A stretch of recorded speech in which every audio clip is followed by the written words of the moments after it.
Good morning, people. 31 waiting tables. She has a voice of an angel. Out of money and power, she only sings in the shower. All these things we say we'll get to, shot down by the reasons not to. Darling, don't quit your daydream. It's your life that you're making. It ain't big enough if it doesn't scare the heck out of you. If it makes you nervous, it's probably worth it. Why save it for sleep when you could live your daydream? These are lyrics to the second verse in the song entitled Daydream by Lily Miola. What do you think the message here is? What are your fears stopping you from?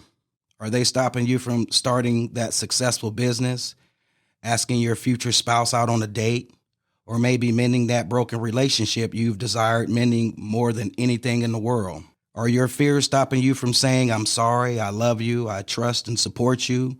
Or maybe your fears are stopping you from being simply you. Listen up, people. If the fear makes you nervous, it's probably something greater on the other side of it. There's nothing wrong with fear itself, but there is definitely something wrong with running from it. Get over the fear, people, and see what's on the other side waiting on you. You'll be surprised what you find. First Cup KC, unique, hustle hard music, yeah. First Cup KC, start your day off with a cup of Joe and positive convo. First Cup KC, shine a light on the ones that work hard from Kansas to the Mo. First Cup KC, motivate, educate, inspire the youth to be great. First Cup KC, believe in yourself is the key to make a change. It's never too late. First Cup KC. This broadcast is a No Solutions podcast production. Yeah. Welcome back to another episode of the First Cup KC. I am your host, Coffee Cup Chuck. And today I have two special guests on the show with me. I have Dylan Steinmentz and Olivia Shelton. Welcome. What's up, y'all? Yes, it is. It is such a pleasure to have you guys on the show. So first, before we even get started, I want to first start off by saying these two guests are very, very special to me because of their father. Their father is a very good friend of mine. It's been a friend of mine for a very long time. He is one of the guys that inspired me to go for my dreams. He left a company that he was working for quite some time ago. I say about eight years or so. Just watching him walk away from his job and start his dream was inspiring enough for me to start questioning what I wanted to do in my life. So I did it. I jumped and I leaped, and here I am. Because of him and many other people, I myself got over the fear that was stopping me from seeing what was on the other side. Not only did he leave and start his own business, but he also not only inspired me, but he inspired his children to carry on a very, very lucrative family tradition. And that's what we're going to talk about today. The world of neon. You got it. Neon. Such a beautiful form of art. Before we get started, though, I want you guys to take a couple of minutes to introduce yourselves, starting ladies first. All right. I'm Olivia Shelton. I am my dad's youngest daughter. We're 4 kids in the family. And Dylan and I have been working together now for a couple of years. Yeah, and obviously, thanks for the intro. Bringing up Dad first, Randy Steinmetz. Yes. He's going to keep coming up. He is still alive. We're going to talk. Yes. He is fortunately retired and dialed back from the neon game dramatically. But yeah, I'm Dylan Steinmetz. I've founded Element 10, a neon company here in Kansas City, under the tradition established by Dad, as he did through Steinmetz Neon proceeding. Rapid fire questions. Great. Birthday. September 29th. Bing, bing. September 16th. Ooh, September, same month. Favorite holiday? Thanksgiving. Same. Thanksgiving. Ooh. The first person you tell when you receive good news? Probably Olivia. I was going to say my husband, Colin. Shout out, Colin. And Shut up, Colin. I'm a bad husband, apparently. He said, I'll tell my wife. All right, small or big family? Medium. Am I part of a small family, or do I want a small family? Either or. We come from a family of 6. I have a family of 3, and that's good enough for me. Whose opinion do you value most on this earth? Yeah, our dad. Our dad, Yes. No question. The last guest said the same thing. Yeah. Favorite book? Slaughterhouse 5 by Kurt Vonnegut. Girl with the Dragon Tattoo. Ooh. Dream job? I have it. Same. Okay. Neon is in the house. Qualities you look for in a person? Integrity. Sense of humor. Man, those are two good ones. And last one, favorite quote? You miss 100% of the shots you don't take. Michael Scott. It's the double quote from The Office. I can't think of who actually said it. Wayne Gretzky. Wayne Gretzky. I was about to say, this is the quote guy right here. Wayne Michael Gretzky, Scott. Michael Scott. Yeah. All right. When was the first time you guys got interested in neon? It's a tough question because we grew up sitting I on know. our dad's bench as kids. It's kind of weird because, like, any kid looking at their dad's job, it's just like the norm. Like, you don't really think about it being special. So I feel like it wasn't for me until maybe I was in like high school and my peers were like, your dad's job is so cool. Like, it's so cool what he does. And so maybe that's shallow of me, but it kind of took my friend's perception to kind of open my eyes to how unique it is. Yeah. Yeah, I spent a couple years in a Master of Fine Arts program a few years ago before moving back to the Kansas City area. And that was roughly the same time Dad was getting things up and running at the shop. And that was the first time I looked at what he was doing as an artistic medium. He told me about that too. yeah. You were away in art school or something. Yeah. And I think that perspective, because it was so familiar, coming back with a little different perspective and thinking about the potential, that's when I got really excited. How did growing up in a family business impact your childhood? Just kind of, again, like the norm. Like, you knew Dad would probably be working on the weekends, just to get a little bit of extra. And so those are some of my favorite memories of growing up is Dad would be working on neon repairs in the shop. You would go out and sit on the bench and talk to Dad while he made neon signs. So just some really good conversations happened out there. And that was just kind of the part of the routine. So it was very much just worked into our family dynamic.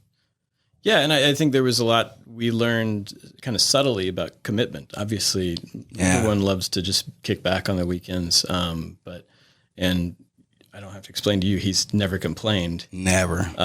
But just seeing work is what you do. This is how you spend your time. You make commitments, you follow through. And, that goes back more generations to our farming background. You wake up and you got work to do. And you get out there and you do it. Exactly. Those lessons were never drilled home, but it was there. And I think that those sunk in and they carry through now. Yeah, he never had to tell us outright because he was living it. So we just, went with it. And same with our mom, just part of life is you commit to something, you do it, you work hard. And that's just how you live your life. Randy is one of the most humblest people I've ever met in my life. He's always smiling. He's always thanking. He's always quick to hug and shake a hand. He looks you in the eye. He doesn't quarrel away from any question. He will, if he can't answer it, he won't answer it. If he can't answer, he's going to give you the best answer he can possibly give you. He is like a solid human. I'm not going to say man or anything like that. He is just a solid human. And every time I encountered Randy, every time I was leaving, it was one of those situations where it was hard to just leave because it was like, dude, I can sit here and talk to this guy forever because you can see his genuality. So It's true. Man, I can see why his kids would answer a question like that, waking up, constantly working and not complaining. And that's where I came off with that response because when you said he doesn't complain a lot about anything, I can see why. Do you remember the first project you worked on? First neon project? Yes. Around that time I came back from Washington. My introduction to working with him, there was some weird overlap there, was really just answering emails for him. But the first job that I felt like I was able to kind of carry through beginning to end was for Stray Cat Film Center. It's a tiny little cinema experience here in Kansas City. Just drove by, saw the sign a couple days ago, and still up, looking good. How's that feel? How does that feel driving by and seeing your work? It's amazing. Yeah, go ahead. It's kind of surreal because it's almost like something that comes from your brain or your hands is now out in the real world, and people are okay with that. So it feels good. It's surreal. It's also very annoying for my husband every time we're driving around, and I'm like, I made that. Yeah. You hear that, Karan? I don't want to hear you complaining anymore. Do you remember like the first job you were involved in? I kind of slowly kind of came on part-time in the shop helping Dad and Dylan out. So I kind of tiptoed in, I guess. So I started out on, I think, helping with restorations. So we have collectors who bring in old beat up signs and we restore them. I think it said like parking or something, but I remember specifically it was so faded from like the sun. We couldn't even really see what it said. So we had to like kind of make some educated guesses, and I had to scrape off some like old stickers that someone had just been slapping on this thing. Right. Yeah. Baked on there, and I had to scrape them off. So that one was very rewarding once it was done. Yeah, it's not the most elegant introduction to what we do, but yeah, it all feels good. But no, that's the genuine part of it, because you guys take things that look crazy, like unreplaceable, and then when you guys get done with it, it's just like this beautiful, like, wow, the colors just. It's very rewarding. Yes, man. Yeah, and it's great because we see these things on the street, or maybe we see it pop up on somebody's Instagram, and we still feel like we have some ownership there. You do. Regardless of how the other person feels, like it was like, our part of our souls in that. And anytime we have like an interaction with the client, especially, that Stray Cat Film Center was one where it was like, the person was so excited. Yeah. We started with a sketch and brought it to life, and that always feels great. That's the best feeling, is working with someone who is equally excited about getting a product from us. Some people, it can be transactional, and that's fine. We're providing a service and they're purchasing it from us. But then there's some people, it's like getting a neon sign marks a point in time for their business where like, okay, we've made it. We're legit enough that we have a sign, or, all kinds of things. But it's just, it's good to work with those people who kind of get the excitement that we feel every time we make a sign. Right. I'm going to get to that. I got something. Sorry, I'm jumping ahead there. I was about to say something, but I'm going to get to it a little later because I'm excited to talk about that. But what is the origin of Element 10? Element 10 is, I will say, a continuation, kind of an offshoot of Steinmetz Neon. We are a neon shop, but it was founded with the idea that neon can be this cooperative, a result of a cooperative process, with the intention of working increasingly with artists and creative people to use this medium to make things that haven't been seen before. Mm-hmm. I think for a lot of people, there's a very traditional view of how neon can be used. You see them all the time in bars and restaurants, your Miller Lights or your Budweisers or whatever. And so a lot of the times I think people see neon as a relic of the past. And so Element 10 is kind of rooted in like, well, what does the future look like? How can we work with artists and kind of push the boundaries of what neon can be?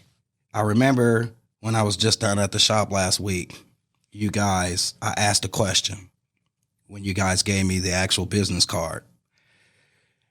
I asked you, where did you come up with the name? And it kind of blew me away because I'm like, duh. And I mean, literally in science class, that's all they really teach you, this thing. So tell the viewers and the audience, where'd you actually come up with this Element 10 and how is it related to neon? Sure. Well, and I have to thank Olivia a lot. This is before she was part of the team. I would go to her house. We'd have long conversations. We'd brainstorm. It was not the first name we came up with. But when I think about what is most essential to what we do, we call it neon. Neon is an element on the periodic table, It has an atomic weight of 10. It is the 10th element, and it is critical to what we make. Man, that is a perfect name. I was like, when you told me, I'm like, duh, ding, ding, ding, ding. The bells just started going off, man. Can you reflect on an experience that made you decide that this is what you want to do? So what was that defining moment to where, Olivia, you said, I want to do this? How much time do you have? It's kind of a long and winding road. This is not my first career. I started my career and had a pretty established career in marketing and advertising. I worked for a marketing firm startup here in Kansas City. I was one of the earliest members of the team, launched this marketing agency. I think I left I was team number, or I'm going to restart. I was the 4th member of the team when I joined the startup. And by the time I left, I think we had probably close to 30 people. So I was very much in the world of like building a startup and also working with clients in like hospitality and fintech and all these different industries, helping them with their marketing and their brand strategy. Meanwhile, Dad is building Steinmetz Neon. Dylan and I are having hours and hours worth of conversation about like, what could it look like if we like did this other thing that's all neon focused? So I have this career in brand strategy taking off. I think I was pretty good at it, but I was also working way too much. I was really burnt out. And it just didn't feel like a fit at the end of the day. That wasn't the life that I saw myself living for the rest of my career. So I think like a lot of people's stories, 2020 came and everything changed. Yeah. Tell me about it. Yeah, exactly. And kind of just reached a point where it was like, I've got to make a decision. And that quote that you started with, that's kind of exactly the kind of turning point I had of like, I just have to take a leap. Yeah. So Dylan and I talked about like, what's it going to look like if I actually leave my job where I have a salary and basically start up a new business. Start from scratch. It was scary, but the past couple years before that, it had just been more and more in my mind, something I want to do. And I just found myself wanting to be at the shop in Kansas City, the neon shop. So it just kind of was this slow progression, but then all at once it was like, boom, life's different. I left my job, started the neon shop. And man, I got to ask you, I do, because you were coming back from school and I didn't know if this was something that you were coming back to school to do. Did you have a plan? Yeah, no. That's kind of the rule for how I've done things so far. There has not been a plan. Just wing it. Increasingly, I'm learning to not do it that way. No. I moved back and I was a stay-at-home dad with a 6-month-old daughter when we first got here. Dad was just getting going in his business. And like I said, I started answering emails for him just because it was one less thing for him to do. Kind of got interested in that client interaction. I started seeing that a lot of people don't know what to ask for, don't know how to ask for it if they do know what they want, and then don't realize they could have something even better if they would just open up a little bit. That notion got me excited. And I was going to say it was just kind of this gradual thing, but I think there was a moment before I really got on that all of this kind of came to light. Dad was asked to come in to a big ad agency for a meeting, potentially to consult on a job. It would have been a big job on the East Coast. And so I sat in, just kind of be present. And the questions they were asking, the scale of work that they were talking about, that was exciting. And some of the designers, people working in that meeting, they're talking to somebody who makes a neon sign. And can I just buy something? Can I make something? Can you make something that's cool and then I can just buy it? And I was like, well, that's kind of a process. And that was a moment for me. I was like, well, there's this untapped market. Obviously, there are plenty of nice off-the-shelf things, but for that type of clientele who appreciates well-designed things, who are looking for something unique. They're out there waiting for this, and I thought this is something that needs to happen. And really from that moment on, like it's just gone forward. It just popped in the back of your head like, Exactly. it's meant. You know, I told your dad one time, because he was telling me, man, it's coming together. I got my kids involved. A lot of people, they start things and their children, they just want to do their own thing. Mm-hmm. So I kind of told him, you know, you just left a piece of your heart in them.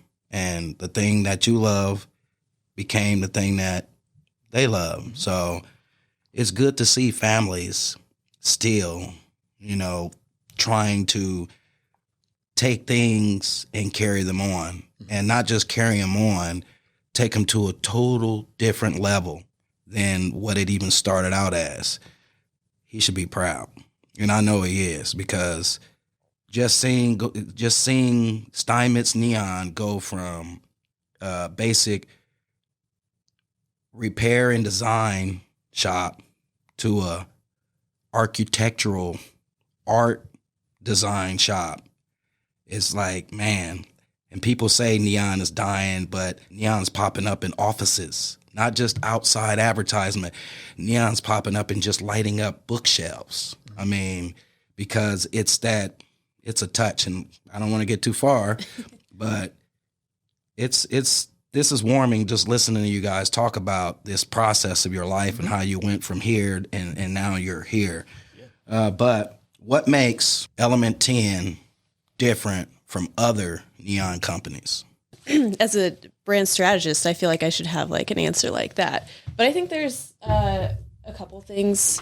To me, the fact that we view neon as a medium to be pushed rather than a product to be sold. We put a lot of our heart into it. So I think there's just right off the bat a much more personal element to what we do when we work with our clients. But also, I just think a big part of what we do is the client experience is a little bit different. We really try to focus on communication and making each person feel like we are fully dedicated to getting their job done. So that's been important to me, just because, you know, I've worked with people in various industries where you kind of feel like you get brushed off to the side. Yeah. You're not getting communicated with. So that's been important with us too, of making sure people feel valued. Mm-hmm. I'm pleased with that answer. That's enough. Yeah. So fast forward to today. People say neon is a dying art. What are your thoughts on that? I would say that it's increasingly becoming an art. Yeah. It's moving away from being an everyday, just commonplace thing. And I think it's moving into the realm of art. Not to say that artists have not been using it for decades. It's as long as it's been around, somebody's been creative with it. But I think, you know, if you think about kids today, they didn't grow up with, you know, streets lined with neon signs. They didn't necessarily even grow up with, you know, bars, you know, covered in cheap signs. To them, there's not a real automatic association. And I think because of that, that allows for this turning point in a lot of ways. Because it can be a major struggle when you're trying to be creative, to clear out those prior assumptions and associations. When you have a generation of people who don't have that, maybe as strongly as previous generations, there's a lot of power and a lot of potential that comes with that. So no, I'm not concerned about neon dying out. I'm completely optimistic about the potential of what we can see in the future.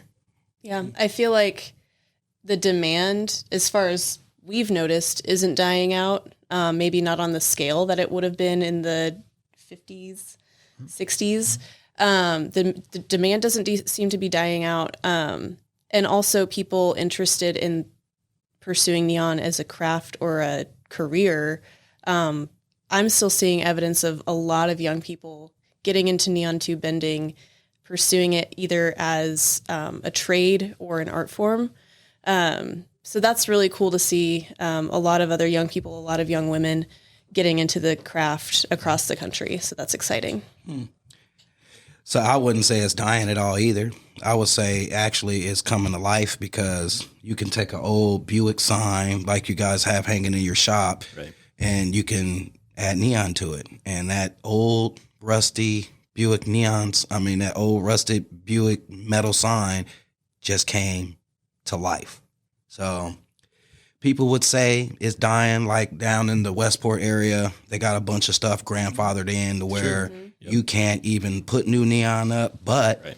the neon that's there makes that area look grand and untouchable because guess what? Those people can repair their neon for the rest of their lives. So it's not dying. It's still there. And matter of fact, they've even put it on a grand scale. So I tell a lot of people all the time, because I get the question asked a lot.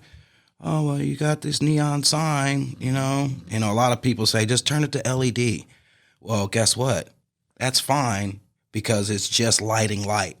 And when you're using it as just a light, okay, it's okay to change it out. But when you want something that adds some sort of quality or defines an attribute in something, you're going to want something like on a grander scale, and that's when you slap the neon up. So Exactly. Got it. what keeps you excited about your craft? Well, I think right away, again, just thinking about our dad and how he talks about the craft is he's been bending neon for 40 plus years, and he'll still tell you he's learning something new every day. Every day he is still practicing the craft. He hasn't mastered it yet. And so, especially for someone who's young in their neon career, I very much am learning something every day.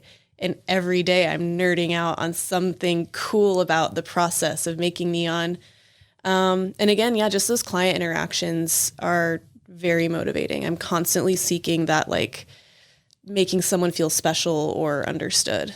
Yeah, I would really say it's a lot about the relationships that we're developing through this. Weirdly enough, it's that feeling, like that first sign of like going from a sketch to a completed thing that will be up there for years. And the people behind that who are benefiting from it, hopefully, and enjoying it every day, that just enriches our whole experience. And the fact that a lot of the people we work with, especially if we're dealing with signage, are people who are taking a risk, and these are the people you want to be around. People who are who believe in what they're doing, and we get to meet them at a really critical moment in their dream. We get to be part of validating that in some ways. So it's all people. Yeah, it's just, I don't know, man, with you guys, it's like a woman who births a child. She's got this child growing in her. You got this project growing in front of you. And then once you're ready to birth this thing, you have to give it away. And it's like, how do you feel about that? Have you ever had a piece that you made and it was hard to just watch it slip away? Yes. I specifically can think of something. We participated in Parade of Hearts this year, which was a citywide art project where we had these 5 by 5 foot tall hearts, fiberglass hearts that were just our canvases. We got to make whatever we wanted. We applied, we had a concept, they accepted it. We got to make one of these hearts. I really loved how it turned out. Dylan came up with this cool pattern. It was rooted in like just a really great meaning. We put neon on this thing and it looked great. And it gets placed in the middle of the city. We're super excited. Everything overall very positive, but then you would see people take pictures and they're hanging on the neon. Yeah. You would get calls that the neon had been broken. And it's so hard to put hours and hours of thought and hard work into making this thing. Yeah. And you pull up and there's shattered glass on the sidewalk. And so it comes with the territory. That's just part of working with public art is people are going to break things. People are going to jump on things, whatever. So I know about that because that's on you guys also posted that on your Element 10 IG account. Yeah. So, man, dude, scrolling down just the pictures on that account, it's like vivid. It reminds me of DC Comics. All the colorful pictures. I mean, man, it's That's remarkable. Where do you balance your creativity and the craft? Where's the balance between it? I think it comes down to, it's all about discipline. So I don't know if that addresses balance so much, but recognizing that in order to be creative, we have to be committed to the craft. Yeah. As exciting as it is to stand in front of the fires with a straight piece of glass and heat it up and bend it, there's a lot of frustration there too. And there's a lot more broken glass in any two benders pass than they care to admit. Yeah. But as a result of that, you develop skills and senses that you would not have otherwise. And you understand what opportunities you have, how to manipulate the glass, how to use color in this way or that. You earn the right and the ability to be creative through craft. Dude, that sounds like a super honest answer. Yeah. I mean, it really is. The craft humbles you. I feel like there's been so many times where I've just had like idea after idea after idea of something I want to make. And then you get in the fire, you start bending, and for whatever reason, the glass doesn't want to do what you want it to do. So it forces you to slow down and focus on the craft so that you can be creative, bring this thing to life. Man, that's a good one. Being a family business, how do you draw the line between your work life and your personal life? Well, that line has to be a lot more clear if we have other family members around, because if it's just the two or three of us, depending on what we're doing, we're going to be talking about work because it just keeps being exciting. We think about not only the work that we're doing, but how we do the work, how business is structured. Work is family. We want that to be going on. But if we have other family around, it gets real obnoxious real fast for the rest of the family. We have to temper that a little bit. But we're family regardless of where we're at. I think it's just really interesting because there's three of us, me, Dylan, and Dad. And Dylan said it, like, it keeps being exciting. We keep wanting to talk about this thing that we're, building. And so the fact that Dylan and I can work together and like be building this business and we're not like sick of each other yet. I wish I could say like there's some really intentional thing that we're doing to like have boundaries, but like I think it just comes down to like our personalities are similar in the right ways, but then our skill sets really balance out.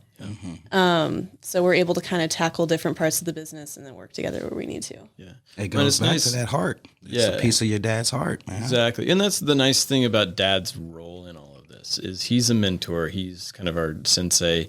He helps us regulate, what is quality? What are we shooting for? And having him to bounce all of this off of helps a lot. So we can trust him because he's an authority, but he's been consistent. We've watched him do the work. Yeah. He's good at what he does, man. This man has repaired many, many pieces of glass. I remember at one point he was the only one in that shop that he worked for that was bending glass. The only person. And Kansas City got down to a point where it was like only 2 or 3 repair shops. I remember, I can't remember his name, but he was with Dr. Neon. It was the Dr. Neon guy. Right. His name John or something. I can't remember his name, but he bent glass too. It was him or your father. Yep. And it was like, where do we go to bend glass? But we were always able to go to Randy, and that's man. So how do you handle the dynamic of a small team such as the one you have? Well, I think it's been continuous willing to learn and adapt. Dad retired at the beginning of this year. And so Dylan and I had to learn how to kind of move forward as a duo. Every single month that goes by, we're looking back of like, okay, what went well, what didn't go so well. So it's just continuously messing up and doing better each time. Yeah, I think a small team is if you can get it to last a certain amount of time, it's a very strong team. Yeah. I think if there's any weakness, it's going to show up pretty quickly. And that's where, I think we're both pretty multidisciplinary. We both have a variety of skills that fortunately complement each other. That being said, we're hopeful that it will be very necessary to add to that team. Mm-hmm. It's going to be really hard to do that. Yeah. I kind of feel sorry for whoever the first team member is that we hire, because I just can't imagine being a new employee and be like, okay, I have to work with this brother and sister. Micromanaging at its finest. So that'll be interesting when that day comes. Yeah, and nobody on earth is going to think that we're as hilarious as we think we are. So many jokes constantly. When you guys hire someone extra, be sure to let the No Solutions production studio team know, and we might be able to start like a mini series or Do something. a tell-all. Oh, there you're talking. Yeah, there you go. That would definitely get a lot of views. What are your thoughts on the saying, you shouldn't mix business with family? Oh, my God. Well, we're breaking that rule. Yes, I bet. Left and right. Yeah. I would say we're not most families. I still think it's probably wise guidance. Yeah, so we follow up in the same way. My wife works. She's the office lady. My stepson he's our longest employee. He's been with us since day one. I mean, we even wear our logos pretty much out on the town sometimes, so I get it. Trust me, I know. You take, when you're a part of something like this, you don't want to really let it go. Yeah. And it's hard to even, like you said, it's hard to not bring it up. And you kind of like, it's like, I just smoking cigarettes and I need a cigarette right quick. And it's like, but grandma's here and you just don't want to. Grandma doesn't want to hear about the business again and again. Yeah, it does get old. What are some short-term goals and aspirations you have for what's coming up in the future? Yeah, short term, definitely pushing a lot more emphasis behind these artist collaborations. We're excited. We're just in the process of wrapping up kind of our first formal release of like a limited edition with a local artist, Frank Norton, who we've done other work with. That's coming up, but I really want to kind of double down on that, work with more people in the Kansas City area with the ambition of expanding beyond that. Yeah, ditto. She said, same thing. Where do you see yourself in the next 10 years? Man, that's hard, because I think what we do can just expand and expand and expand. Yeah. And sometimes there are opportunities out there that we're not even aware of that exist as opportunities. So part of me is like, I don't even want to say what my goals are, because I don't want to limit what this can be. But as long as we just keep making connections with people, forging relationships, if we just consistently do that, then I'm happy. Like that's really the goal.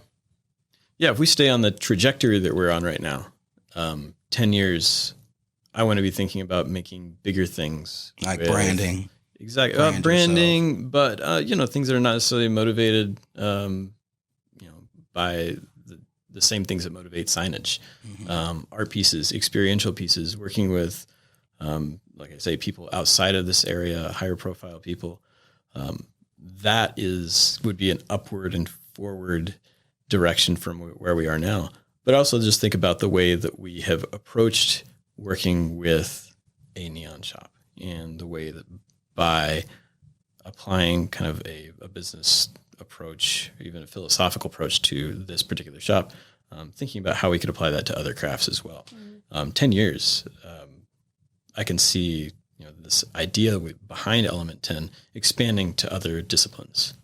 We've been very intentional with the way we have built the business to where it's culture first. We're focusing on how we feel and how we work together versus what is the product that we're making and how can we make the most out of it.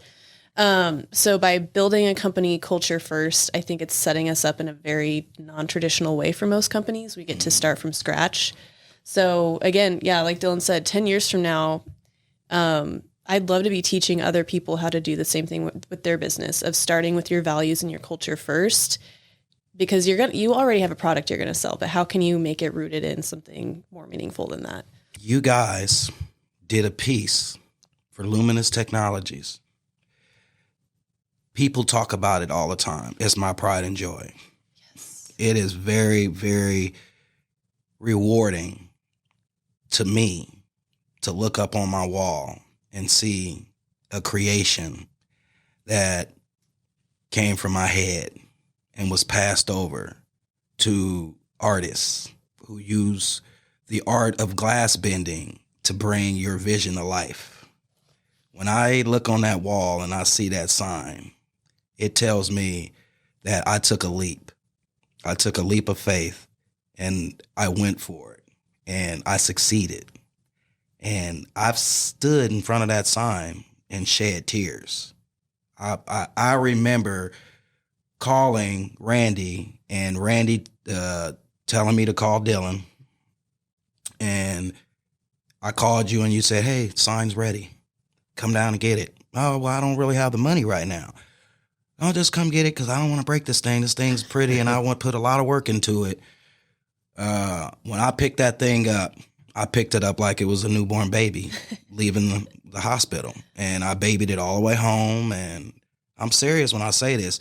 When I hung that thing up on the wall, my grandchildren, right, it's like crystal to them.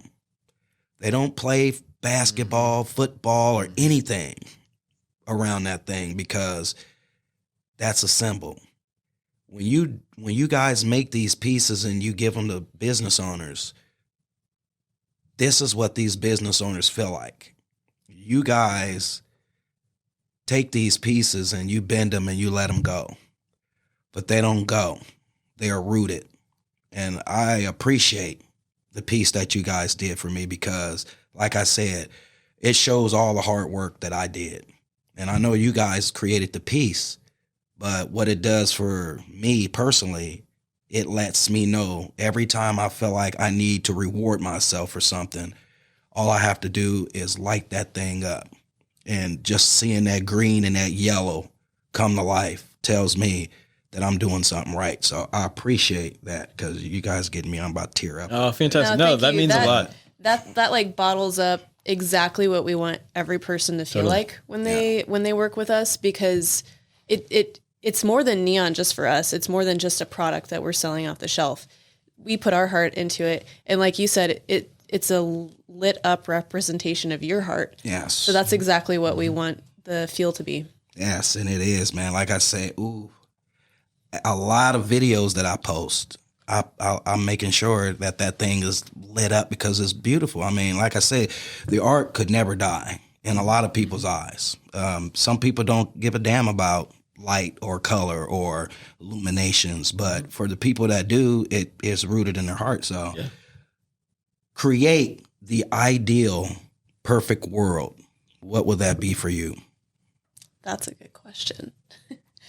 I think we're both very idealistic people. I think that's kind of why Element 10 is what it is like we've had like this very specific view of how we want to work. Mm-hmm. And in some ways, I think some of those values are what I want to see in the world. Collaboration is the most important thing to us, whether we're collaborating with an artist or our clients. We genuinely believe anything is better when you work together with somebody, whether it's working on a project, working on some sort of community initiative. Collaboration is the best and only way to make it really happen. So to me, when you talk about like the perfect world, the ideal world, it's just finding people with common or, the same mindset, working toward a common goal and collaborating. Yeah. I think that, if I'm thinking about the world, on one hand, people need to be connected. People need to be around each other. Yes. We need to have this, we're in the same room, sharing air. I'll say personally, I don't have a lot of conflicts with people. I can't have a conflict with a person face to face. Yeah. It's so easy to do that when you have a little more space. Yeah. Connecting with people is super important, but we really need solitude too. Yeah. I don't know how globally how you balance that need to connect with a variety of people and influences, but also have that solitude to like know who you are at your core. Yeah. You got to know who you are, but you can learn so much from everyone else. Yeah. So that's where the connection comes in at. How long you guys been in business?